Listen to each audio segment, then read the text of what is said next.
What's going on, folks? Welcome to another NFL preseason breakdown video. I'm JPeeps. With me, I've dug up Flash out of the darkness, literally out of the darkness. Literally out of the darkness. Like, can't you tell how dark it is? Came out of the darkness to say what's up. How you been, buddy? I've been all right. Still grinding through school. Still grinding through work. Gotta get that money, you know. I agree. Well, all right, folks. Let's go ahead and jump into it. As I look to see. Okay. Yours truly, the favorite SEC football. Anyways, yours truly favorite division in the entire NFL, NFC West. I know you're excited to talk about this. I know you've been looking forward to this for a while. And I'll be honest with you, I have not been paying attention to the off season. I forgot Odell was on the Dolphins the other day. So yeah, honestly, I just remembered it too. Honestly, what's his name? What's the Jacksonville? I think one of those backups. I forgot. I can't remember at the moment. But let's go ahead and get started. So, but first things first, first team on the list, Arizona Cardinals.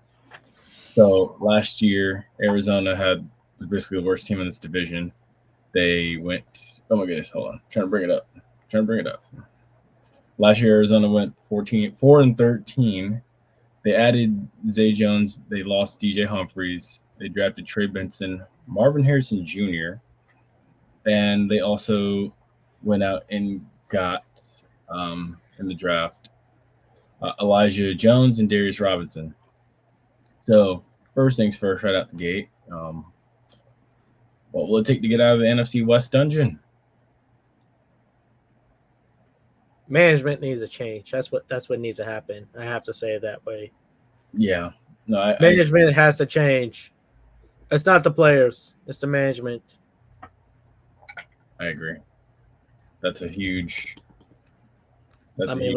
Ever since Larry Legend left that franchise, it's been nothing but gloomy over there. And Kyler Murray's just going to keep getting blamed for it. Doesn't matter if you have Kyler Murray as quarterback; they're still going to be in the dungeon. I would agree. Honestly, I'm saying that completely unbiased as well as a Seahawks fan. I'm saying this come from an unbiased standpoint. You can ask my brother Ace about that. You could probably ask Chad or anyone in our group. They'll probably tell you the same thing. Yeah, it's that honestly, you look at I don't know if you remember they were on Hard Knocks. They did the in-season Hard Knocks. It's just that team it seemed like things would go from bad to worse and then just get worse and worse and worse every waking week. I think, honestly, now it's like, I mean, Cliff Kingsbury's been fired, of course, but I mean, now you're having new blood and stuff now, but it's like, dude, this franchise has a long way to go if you're going to compete with, two teams that went to the playoffs last year, a Seattle team that's lost Pete Carroll, but will eventually, I think, won't be down for long, which I think they're still a better team than Arizona right now, I think. I think Seattle might be. They'll have their rough patches, but we'll talk about them soon. Yeah. So, I mean, I think Cardinals got a little ways to go. Marvin Harrison Jr. is a great pick. I mean, it's a clear pick for them. I mean, I'm somewhat glad they did not go quarterback and went for Marvin Harrison Jr. But at the same time, I think next year or the year after they'll probably be looking at a quarterback. I think it depends on how this year goes with Kyler for that. Listen, I'm a fan of Kyler Murray, but I think he's going to be traded at some point. And watch him go somewhere else and start winning. Yeah, that's what's going to happen.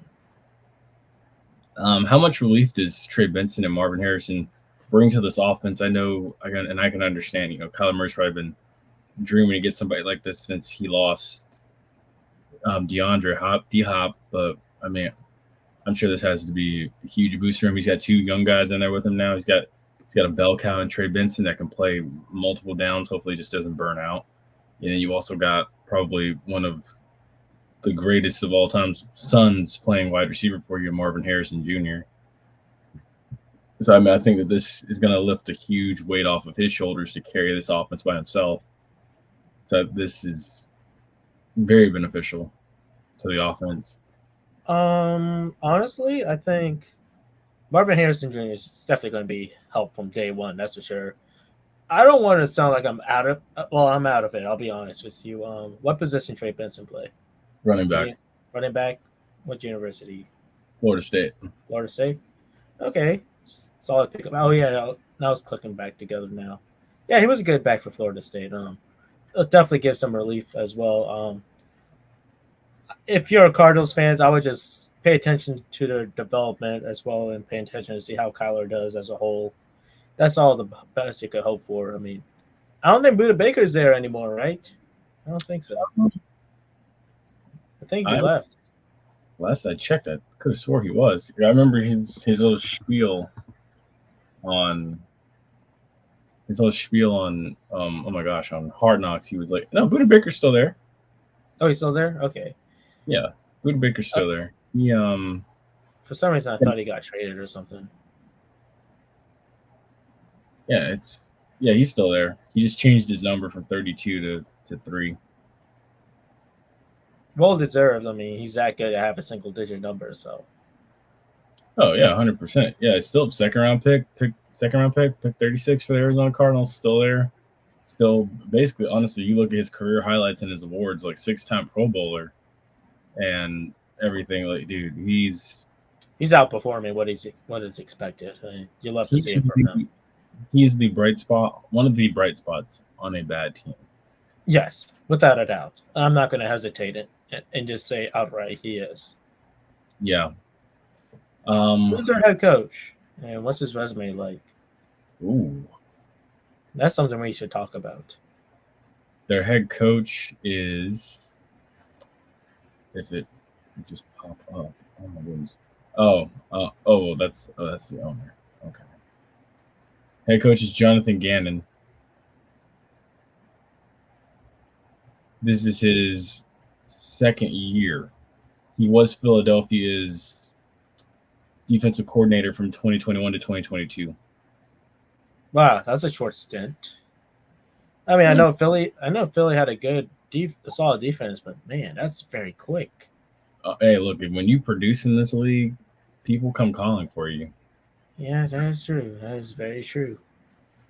But I mean, a year is way too fast. But I mean, hey, I guess they needed a coach and they got one, so they did. So you just hope that, like, again, last year was a 4-13 year, so you're expected, if you're Jonathan Gannon, to build off of a 4-13 year. But again, we'll see how that progresses. Again, offensively, I feel like I like where this team's at. They get the timing down. I think they'll be fine. Defensively, I mean, I see they got Darius Robinson. I believe he's a defensive lineman. Or no, my bad. No, yeah, Darius Robinson. I think he's a defensive lineman. Let me just double check.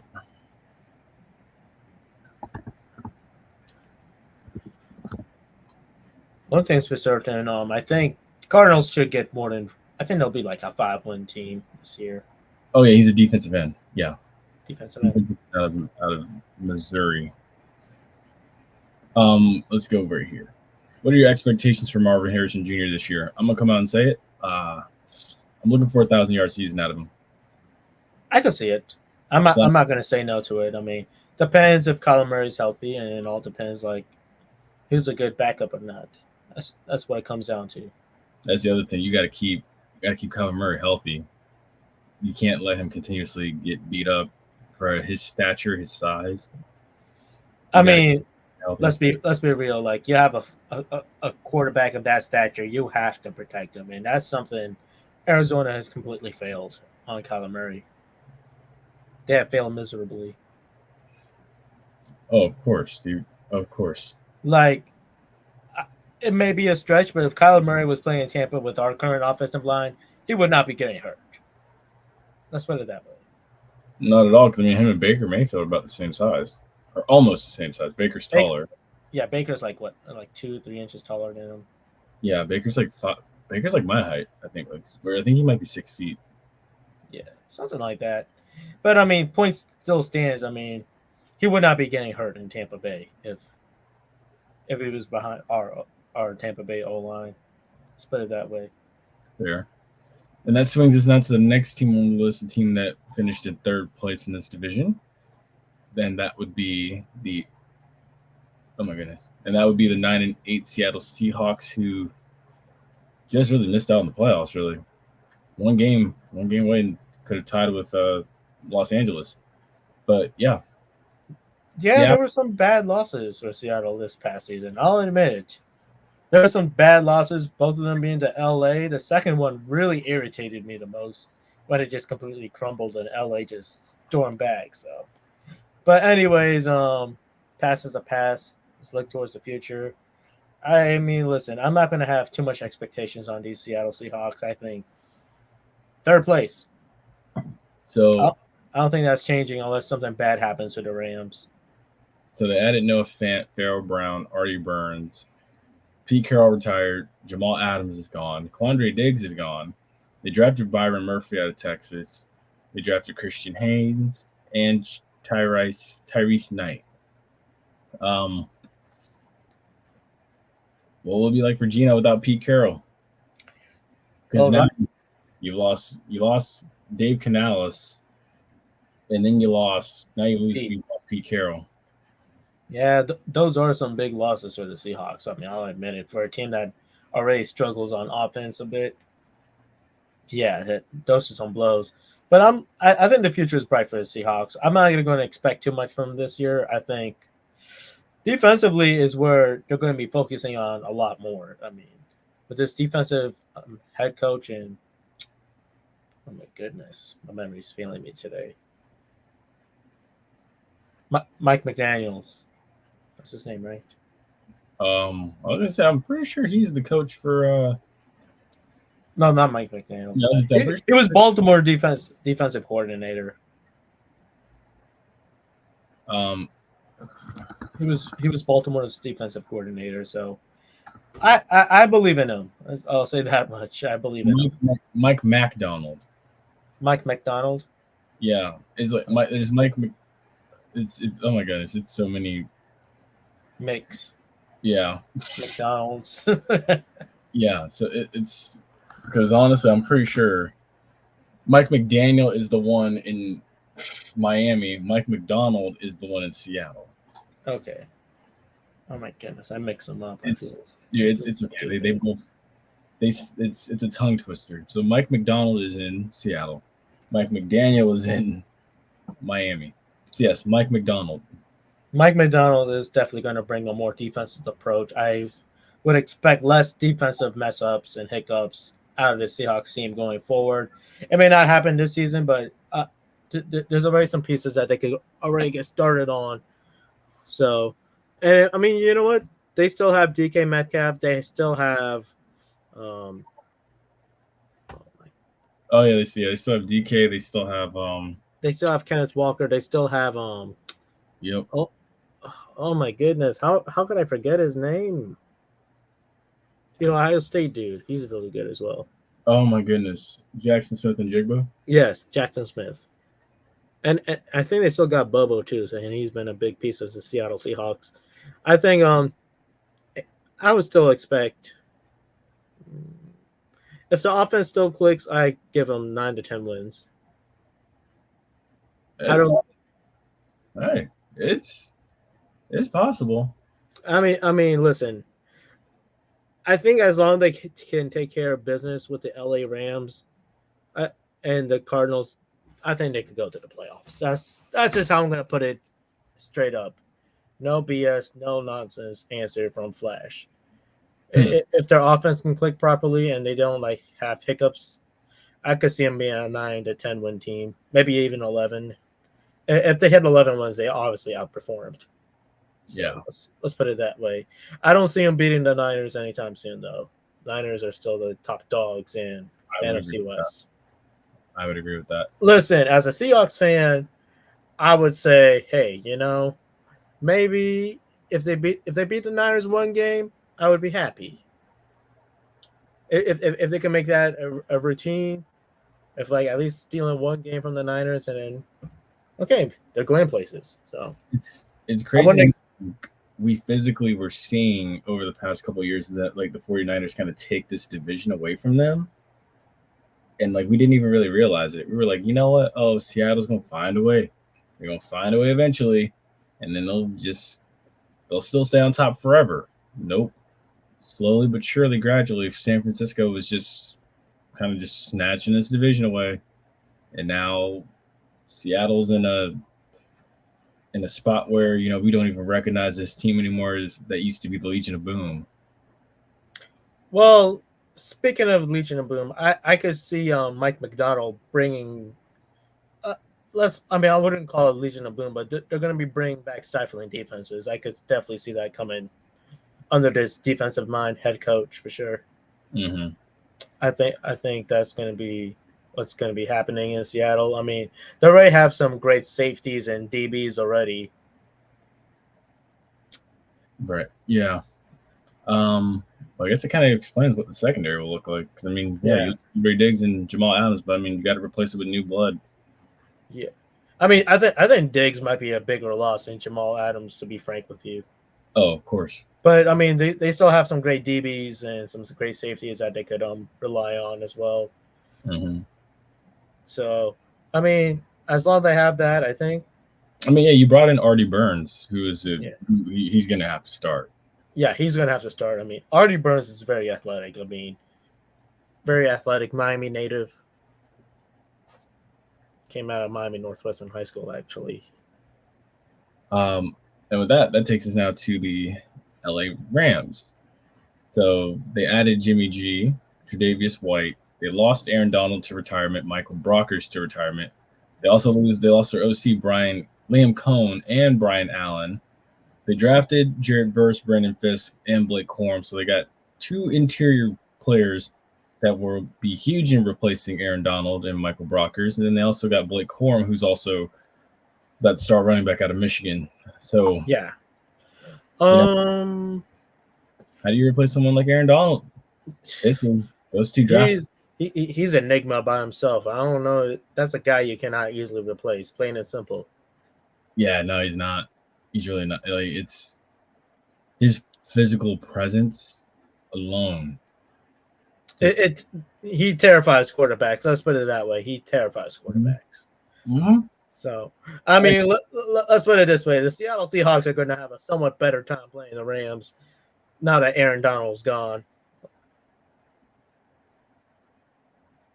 That's a bit arrogant of me, but it's kind of true.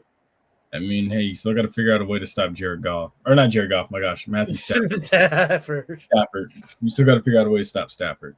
I mean, the defense still have to answer questions, and I mean, I'm not going to be thinking about that because I'm not expecting much out of the Seahawks this year. I still think the Rams might be a step ahead of them, even without Aaron Donald. That's just the way how I see things right now.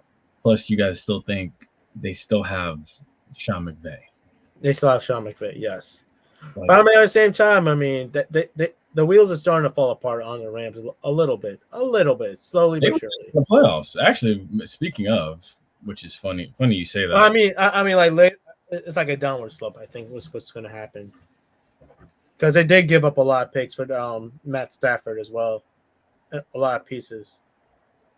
Fair. I mean, 10-7, 9-8 for Seattle. It kind of like you kind of think about it. It's like that could have gone either way. A win or two here and there for Seattle. Seattle's probably in the playoffs instead of the Rams. Yeah. So, I mean, if you go back and look at like the Rams 2023 schedule, not that one, 2023 schedule. Okay. So, I mean, being completely honest with you, JPeeps, I mean, Seahawks had some really bad losses this past season. Really bad ones. Like what I mean, and I'm not talking about blowouts. I'm talking about like bad losses that like they had some winnable games. I'll put it to you like this: Week 10, Week 11, the Rams played the Seahawks. The Seahawks lost by 1 point. You think about that. Yeah, I know. That was the frustrating game I was referring about. Seattle was winning that game, and then they just fell apart. And if Seattle wins that game, Seattle's in the playoffs, going to Detroit to play Detroit instead of the Rams going to Detroit. Or even, we'll throw it back even further and talk about this one. Oh, see, September 10th. What is that? Week 1. Yeah, we're not talking about that one. That was Or embarrassing. not week 1. No, that might be week 1. That was week 1. I remember that game. It was week 1. Yep, Oh, 30-13. What if you win that one? it could have been. I think the second game was a more winnable game that really upsetted me as a Seahawks fan for sure. Or even, so I mean, hey, 1 or 2 games separates this team from Seattle. I mean, I think I could see the Rams being second place, or they could be going hand in hand with the Seahawks again. They're both kind of rebuilding in some ways, very true. Which also leads to this question now. and some new coaching as well. How much longer will Sean McVay be around? As long as he likes, I think his seat is fine in LA. It is. It's just he's been contemplating retirement as well. He definitely was contemplating it after that Super Bowl against Cincinnati. Him and Aaron Donald both were contemplating, just walking away. I mean, Sean McVay is very young. I mean, you've accomplished what you want to accomplish. Some people they burn bright, die young. I don't mean it like literal, but like yeah, I get what you're saying. I mean, I could see Sean McVay retiring, and then later on he decides like, oh, I want to go back in the league. I mean, I can see that happening. Work for Sean Payton. Sort of, kind of, but that one's a bit stretching it. I think right now, speaking of the Broncos, I think they're in a mess right now. To be honest with you, I still think they are. Yeah. And then the last one, what element do Verse and Fisk bring to this defense? Both guys came out of Florida State together. You look at them both know how to plug holes in the run game. Definitely. So I mean, I could. They might need a little bit of development, but I mean, I could. They're no Aaron Donald, but I mean, they'll do their jobs. I could definitely believe that for sure. Facts. It's like you replace a superhuman with 2 young guns that are going to have to go in there and learn and feed off each other that already do know each other and they are very familiar with each other. Yes. But yeah, you're replacing a legend with 2 young bucks that are thankfully familiar with each other, and I think that should still be beneficial. I mean, there's of course going to be growing pains with these 2. Yeah, I think they're going to suffer their welcome to the league moment or something as well. I think everyone's going to have that. So yeah. Plus, I mean, they also have Tre'Davious White in their secondary. Jimmy G, is not going to see the field. Jimmy G is a certified backup. No, he's backing up. I mean, with Matthew Stafford there, he's not seeing that field. Unless something seriously just horrible happens to Stafford, he ain't playing. God forbid that it won't, but I mean, also sure he's suspended for the first 2 games. Who? Oh, Jimmy G? Yeah. Oh, I forgot, man. It's all good. With that, folks, that's going to take us now to the division champs division champs and your NFC champs. They went 12-5 last year, division champs. They lost the Super Bowl to Kansas City. San Francisco 49ers, who added Logan Thomas, Leonard Floyd. They lost Eric Armstead. They lost Ray McLeod III, who's in Atlanta. They drafted Ricky Pearsall. They drafted out of Florida. They drafted Renardo Green out of Florida State and Jacob Cowing. I like what they did, honestly, dude. They replaced fire with fire. Yeah, Logan Thomas is a great addition for the Niners. That's for sure. I mean, I think the question is Brandon Ayuk is going to be playing, or he's going to be trying to sit out? That's funny. I'm glad you said that. What do you do about Brandon? Because honestly, it looks like he doesn't want to be back. He does not. It's evident. He's talking smack about him on social media. I mean, I'm just surprised that if he does play, like after talking that much smack, I mean, which I would be surprised. I mean, there's no way you could be talking smack about an organization unless they really treated you bad and expect playing time. Yeah, I agree. It's because honestly, too, I don't think that, and people didn't realize like how much he actually he covers up. Oh, he covers up a lot for the Niners. If nothing else goes for the Niners, that's the guy to go to, and he does it, and he does an extremely good job at it. So here's actually a statement right here that I just found from someone that covers the 49ers on Twitter. So it states, according to Shanahan, as soon as it loads, Shanahan said Brandon Ayuk attends all meetings, everything but practice. He had no update on the status of Ayuk or Trent Williams' contract negotiations, so he is currently getting a contract negotiated. But honestly, it wouldn't surprise me personally if we don't see Ayuk playing for San Francisco this year. Plain and simple. I hope San Francisco could get a wide receiver of some sort. They do, and you got one of Ricky Pearsall. Ricky Pearsall, all right. I mean, he's not Brandon Ayuk, but I mean, he'll do the job.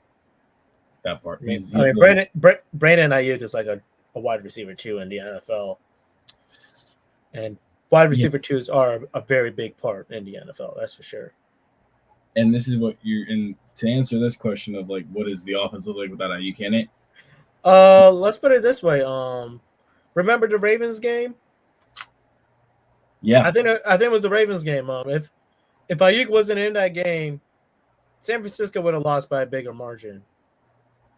Because the Ravens were absolutely. Was it the Ravens game? It was. I remember that one because it was like because my fantasy got cooked because of Ayuk that game. Oh, I remember that. Yeah, I remember that. That was funny because you were start Joe Flacco that week. Oh my gosh! Because that was Christmas. That was Christmas night. Because I was like, oh boy. I was like, I hope Lamar doesn't like. I'm like, Lamar need to show out. Got to show out. And I was like, this is probably a Super Bowl preview. But in my mind, I was thinking, I was like, you know what? I feel like if it is a Super Bowl preview, San Francisco is going to win this one. But then Baltimore is going to see them again and beat them. But then Baltimore just went in there and took off on them and just dominated them from start to finish. And, honestly, I agree with you. 33-19, hey. If Ayuk isn't in there, it's even worse. And if Ayuk doesn't play for San Francisco this year, you're going to see a situation where that might be susceptible to other NFC West teams. Yeah, and you can only, and a lot of pressure goes on to Debo if that comes. Yeah, Debo and Christian McCaffrey. Yeah, which Christian McCaffrey's, my God, has elevated his game to a whole nother level. Oh now. Yeah. He's thriving under Shanahan's offense for sure. Yeah. The scary part about the 49ers, I will say, is if Brock Purdy goes out, let's not forget what Sam Darnold has done for the 49ers. They're still going to be good, even if Brock Purdy goes out. I was going to say, Sam Darnold's not with the 49ers anymore. Oh, he left after the season? I believe so. Oh, man. We got a new line. Who's our backup then? I could be wrong. Oh yeah, no, he's with Minnesota. Plot twist. So now he's basically. Never mind. Oopsie. So that quarterback room, essentially. Okay, no. So I need to bring it back up. 49ers quarterback room. Yeah, who is their quarterback now? See, you got me all over the place now, or Flash. You got me looking deep and hard. You're making me work today. I mean, you know what? These are important questions if we're going to be properly covering the NFC West. Very important stuff. Okay, so they don't. I mean, without Sam Darnold now, I mean that kind of changes things because low key Sam Darnold was kind of cooking a bit. When he was in the field when Brock Purdy got out, he kind of was cooking. So as it stands right now, Josh Dobbs and Brandon Allen are both the backups to Brock Purdy. Yes. How was Dobbs in Minnesota? I heard he didn't. He kind of flamed out there. Yeah, I mean, not too sure. But I mean, he's reliable. Yeah, he's reliable. But again, I think they'll be fine. Brock Purdy continues to just find a way and develop perfectly Mr. Irrelevant. Still continues to play good football. yeah, he does what his coach asks him to, and honestly, it works. It works for the Niners. Can't complain about it from a coaching standpoint. Well, the only thing you can complain about is Shanahan being known to choke in Super Bowls. Yeah. Well, the other complaint is that bad pick with Trey Lance and how that panned out. Like I had a lot of hype, and he just threw it away. So, with that being said, now that we've talked about all these teams in this division, go ahead and give me your predicted order of finish. Predicted order, as it stands, Niners. I still think the Rams have a head up on the Seahawks, but anything could happen. So honestly, Rams and Seahawks are still switchable. Yeah, I think those two will be fighting neck and neck regardless. And then I think the Cardinals have a lot to do. But then at the same time, people have been thinking so much about AFC North, AFC West being the hardest divisions. They don't think about this much about the NFC West, which honestly to me, I still think NFC West is still one of the harder divisions to play in the National Football League. It still is. It is. It is. For me, I'm gonna go. I'm definitely thinking this is San Francisco's division, hands down. There's no ifs, ands, or buts about that. Second place, I think right now, because I like what they have at wide receiver, I like what they did defensively, and I like what they did in the draft. You got to go with, and I think Liam Cohn being gone won't make much of a huge difference. I think they'll still be fine because of Sean McVay. I got to go Rams at second, and then I have to go Seattle third again. I think that they'll make improvement. There'll be some growing pains, but I think they'll be fine. They still have a very good defensive line, by the way, the Seahawks. Yeah, and you got a good wide receiving core. You have a pretty nice quarterback. And then, of course, their DBs are still good, too. The question is the linebackers. That's my question mark on the Seahawks. Yeah, and then you have little Arizona finishing in last, unfortunately. Yes, unfortunately. I mean, it just shows how hard the NFC West is. It does. If Arizona was probably in the NFC South, I mean, they'll probably be competing with the Saints. What, for second place? No, for third place. Oh. Yeah. Shot fired at Ace. Can't wait for Ace to see the ending of this video and kind of just respond. Oh man, there's some things I would love to talk about the NFC South right now. I mean, did you finish? I think we got your order, but I don't know if there's anything else you wanted to say. No, that's all I got. But yeah, folks, that's going to do it for this video. Thank you so much for joining us. Also, thank you, Flash, for coming out of the darkness to join us. Literally coming out of the darkness. Literally. I do want to say the Tampa Bay Buccaneers have really impressed me this draft. They've really impressed me. They had some very good picks, and honestly, I have high hopes for them. I think they could win the division this year. Well, I mean, McMillan's a dog. He's literally a dog. He came from Washington, but Jalen McMillan, you're going to love him, Tampa Bay. You're going to love him. He's wide receiver, too, if you ask me, if Godwin leaves. But he'll be making a difference immediately at the slot wide receiver for sure. Well, yeah, folks, with that, that's going to do it for us. Thank you so much for joining us. Make sure you tune in for another NFL preseason breakdown video. As always, stay safe, stay blessed. We will see you on the next video.